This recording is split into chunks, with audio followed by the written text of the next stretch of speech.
So yeah, the first race recap we've had since the sudden passing of Kyle Busch. And I haven't really given my thoughts on it because as you see here, we're filming a new spot for recaps.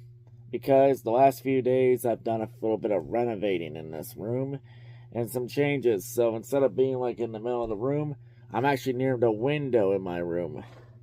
And I actually got a desk here now, and I got a little lighting right here. So, got some more lighting for down to recaps and a new spot. I think this will be a temporary spot, so I also got a desk now here too. And I could be doing some filming from the desk here as well. But yeah, a lot of change going on. And in terms of Busch's passing, you know, I was very sad when I heard the news. Like, even though everybody knows that back in the day I was never really a big Busch fan. Like, a lot of times I couldn't even stand the bastard. But never during that time when I hated Busch, I never wished death or anything like that on him. Like, no matter what anybody says, the Busch hate was never that deep. But yeah, just very tragic. You know, I do feel for Samantha and Braxton, Lennox, and Kurt. And, of course, Kyle's parents, Tom and Gail. Just a very tragic event. Just very tragic. Especially the way Busch died. It was extremely fucked up. Like, I'm not going to do a video about it overall. I mean, I did the community post. You know, I'm talking about it now. And I did the 10-bell salute to open this recap. Like, honestly, that's enough of a Busch tribute video as it is. But yeah, I do say my thoughts and prayers also go out to every Kyle Busch fan out there. You know, easily I think this is the most tragic passing NASCAR's had since Dale Sr.'s sudden death. Of course, a lot of differences with it for sure. Since, you know, Dale's was just an accident that went horribly wrong. Wow, Kyle Busch's was a health issue that just makes you all look in the mirror yourself and say, shit, I need to take care of myself better. But of course, you know, there were some races that happened this weekend from ARCA and F1 and IndyCar we got to go over for Memorial Day weekend with the Indy 500.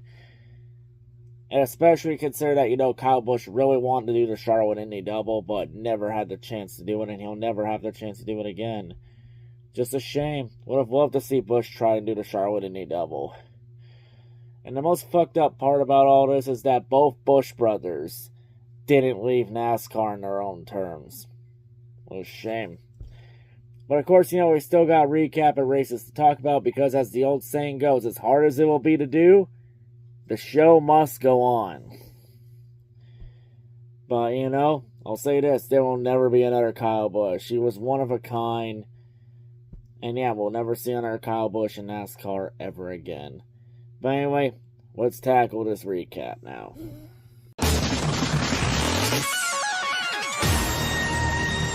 I'm calling both games!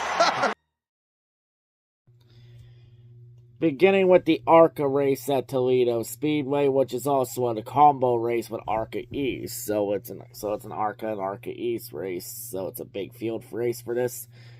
And well, this race was just the Tanner McKee show all over again. Even though Max Reeves started on pole with the first 6 laps, Tanner McKee would end up getting the lead. And once McKee got the lead, he received the lead in the final 194 laps and never looked back as Max Reeves really fell off the rest of the race. His car was really good for a short run, but in the long run, that Max Reeves' team missed the setup completely. While McKee's team nailed the setup for the long runs. And McKee goes on and wins with ease at Toledo. So that'll help McKee out in terms of the ARCA East Championship. But the ARCA Championship's still wide open. Since McKee and Reeves can't run an ARCA full-time since they're not 18 yet. Which, that's a shame.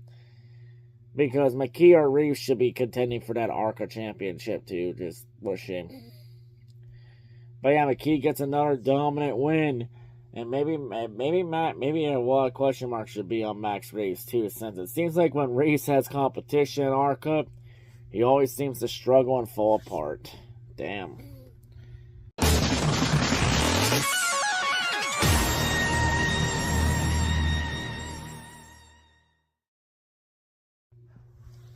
Now we go on to the ARCA West race at Colorado National Speedway, as ARCA West is back in action for the first time in 3 weeks.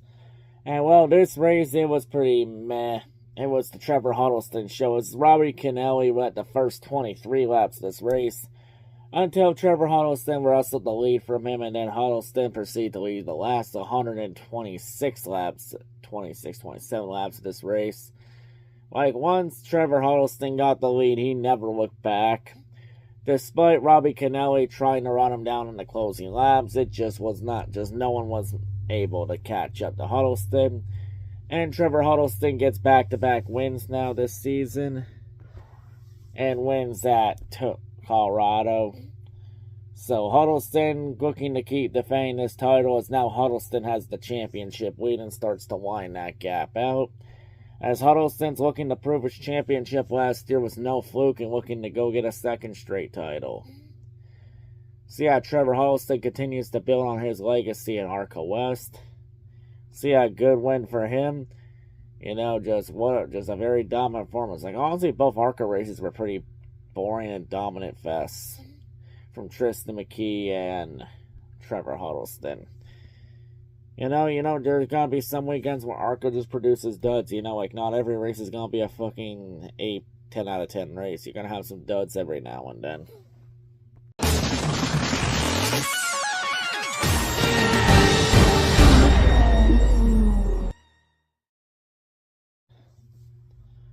Now we move on to the F1 race in Montreal this weekend. Yeah, it's pretty weird that F1 this weekend isn't in Monaco like in years past, as F1 is changing the greatest day in racing tradition by not running Monaco. I'll be honest, Montreal honestly is a better track than Monaco anyway, especially with the current cars, since modern F1 cars don't work well on Monaco, since you literally can't pass there. All I say is this, though. If we're not going to run Monaco on Memorial Day weekend anymore, can we run Monaco at night? Now, I mean, we can run it at night in the video games, so why not just do it in real life and hit full send? I mean, that might be the only way anybody will actually love Monaco now anymore, is if we run it at night. But to Montreal itself, well, this race has officially started the Great Mercedes Civil War of George Russell versus Kimi Antonelli. I mean, I think we all knew this was coming. It wasn't a matter of if the Civil War comes, but when, and it's officially here. I mean, we've had a Civil War with Nico Rosberg and Lewis Hamilton, and now we got one with Russell and Kimi Antonelli. That's what happens when both your drivers are championship contenders. As in the early goings of this race, it looked like Russell was going to have the upper hand on Kimi Antonelli in this race. Even Kimi didn't even start on pole for this race. Also, add in the fact that both McLaren struggled to clean Lando Norris, who DNF'd from this race, until George Russell would crash himself out of the race and would DNF too. And once Russell DNF'd, it was pretty much, it gave Kimi Antonelli an easy path to the win, as really that was Kimi's only competition was Russell, and then Russell fumbled the bag so hard. Like, the only really interesting battle to happen near the end of this race was Lewis Hamilton and Max Verstappen battling for P2, but Hamilton would wrestle away from Verstappen. But while all that was happening, Kimi Antonelli would go on and cruise to the win in Montreal. And Kimi Antonelli now gets his 4th straight win. And Kimi Antonelli, he becomes the first driver in F1 history to get all his first 4 career wins all in succession. And Antonelli is also the first Mercedes F1 driver to win 4 races in a row since Lewis Hamilton in 2020. And also, I should mention, the last time Mercedes had a driver win 4 races in a row in a season, that driver, Lewis Hamilton, went on to win his 7th championship. So that could be a sign.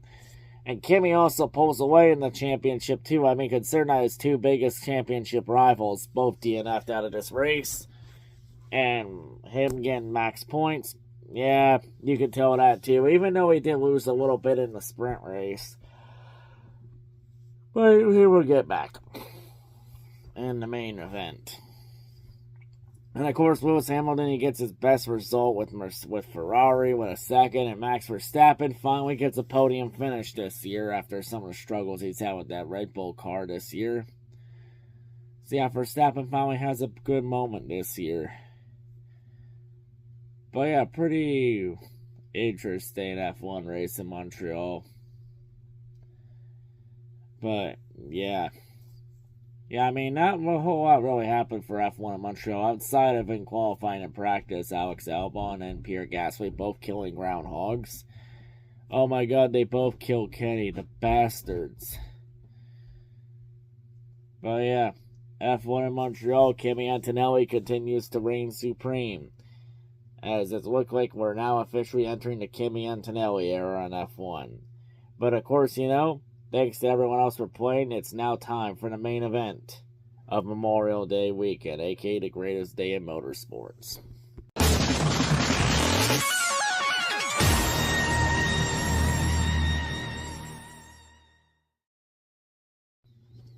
Now we get to the 110th Indy 500. The greatest day in racing. Although it was a bit tragic coming in with Kyle Busch's passing. And of course, some of the IndyCar field was honoring Kyle Busch throughout this race. Multiple cars had Kyle Busch decals on it. Even Kiffin, Simpson, and Chip Ganassi changed the 8 font to the Kyle Busch 8 font that Busch ran at RCR. And even Romain Grosjean and Dale Coyne also changing the 18 font to be the Kyle Busch 18 font when Busch drove the 18 at Joe Gibbs Racing for a majority of his career. Since a lot of people more associate Kyle Busch with the 18 number, I don't think many Busch fans associate Busch with 8. Like, 8 is honestly more associated with Dale Jr., if anything. I think the one number Busch fans, I think a lot of people put Busch towards is easily 18. And for anyone that says, what about 5 when he was at HMS? No, 5 is more of an HMS number than a Busch number. Like, 5 is more associated with Hendrick Motorsports, if anything. Since HMS has ran 5 for a majority of their existence. But to the race itself, and of course our reigning Indy 500 champion and our reigning multi-time IndyCar champion and IndyCar points leader Alex Palou starting this race on pole for the Indy 500. So yeah, this race is already off. So the race is already off to a good start for fans that hate Palou. But of course, you know, the old saying is, it's not how you start, it's how you finish. And of course, we have history being made for this race as Katherine Legge is becoming the first female to attempt the Charlotte Indy double. I'll be honest, I'm surprised Danica Patrick never attempted the double, especially with the Danica Mania hype back in the early 2010s. I thought she would have at least attempted to do the double during that Mania hype, but I guess not. But yeah, Katherine Legge ends up becoming the first female to attempt the double, and that announcement came really out of nowhere. So, because usually every time we've had a double attempt, it's usually been announced well in advance, and this just came right out of the blue. But of course, you know, the race started off pretty tame. I mean, we did have the silent lap 18 to honor Kyle Busch at Indy. And they even put Kyle Busch's name and you know, everything on that scoring pylon. Well, you know, a very good touching tribute to Busch there on lap 18. And of course, as soon as that tribute ended, we had a crash. With Ryan Hunter-Reay spinning out and then taking out Katherine Legge when Legge tried to check up and then spun straight in the wall. So her Charlotte Indy double attempt played out about the same as Kyle Larson's last year. Damn, that's a shame. She didn't even last 19 laps, but hey, at least she won't be late for the Indy for the Coke 600 later on. And for anyone wondering how she did in the Coke 600, it was pretty much a disaster. As she finished multiple laps down and had a loose wheel. And the Coke 600 didn't even make it to the full distance anyway. So yeah, it was another Charlotte Indy double disaster for someone attempting the double. But yeah, outside that, this race was pretty wild. There was a lot of lead changes. It was like the most lead changes in Indy 500 history. A lot of comers and goers. Like, there were a lot of different contenders in this race, and a lot of them saw themselves out. Like, Palou looked like the early front runner, but he would end up falling out on pit strategy. Paddle Ward was up there too, but just couldn't get it done in the late going. Even Newgarden, who started deep in the field, worked his way up into the top 5 until he would eventually crash out after a couple rain delays.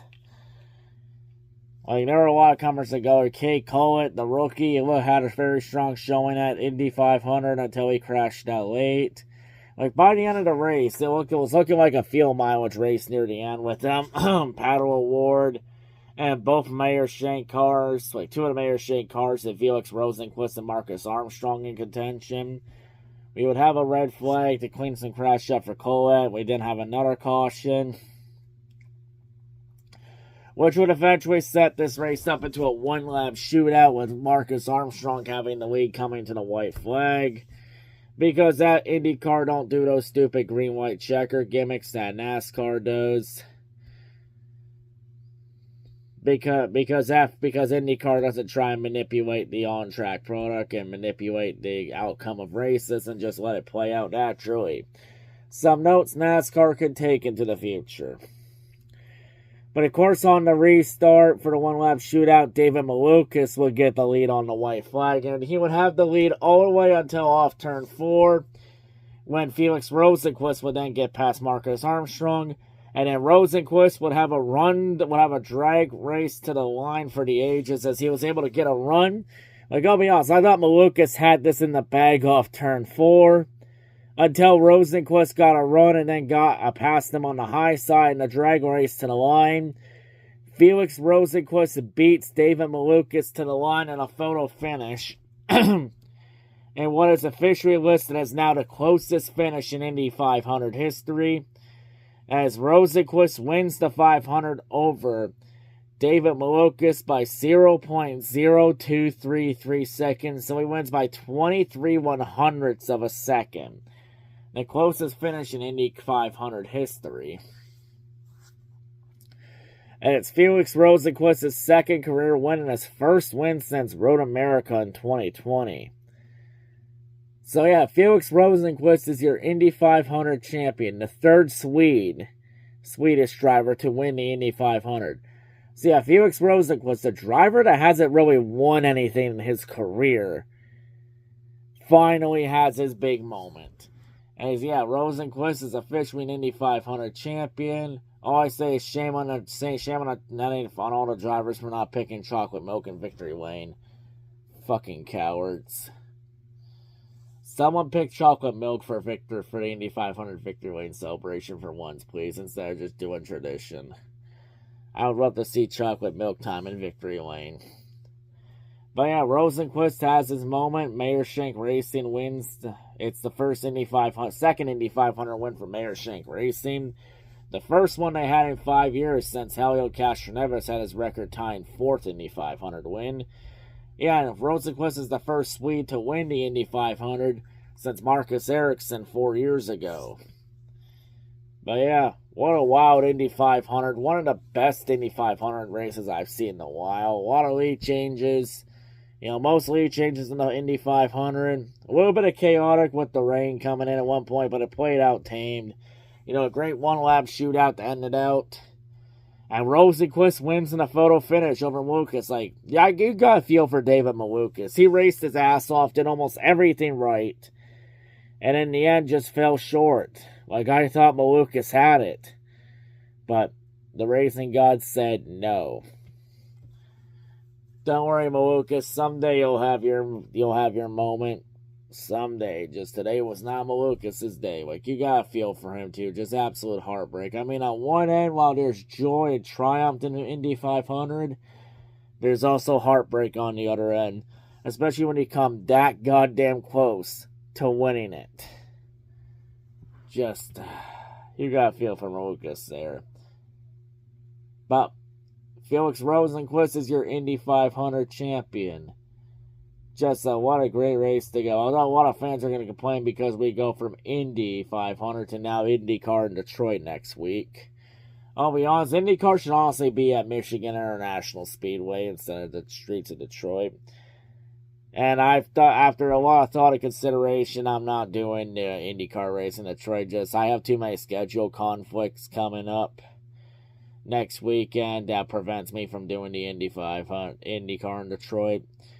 But I do plan on still doing IndyCar at the inaugural IndyCar race on the streets of Markham, though. But yeah, that wraps up this race recap. Just what a great Indy 500, you know, a lot of Busch tributes too. And of course, everyone racing to be Rowdy like Busch. I mean, the Saints have been race hell, race like praise hell, praise Dale. We have be like the Biff. We have do it for Dale. And now we have race like Rowdy.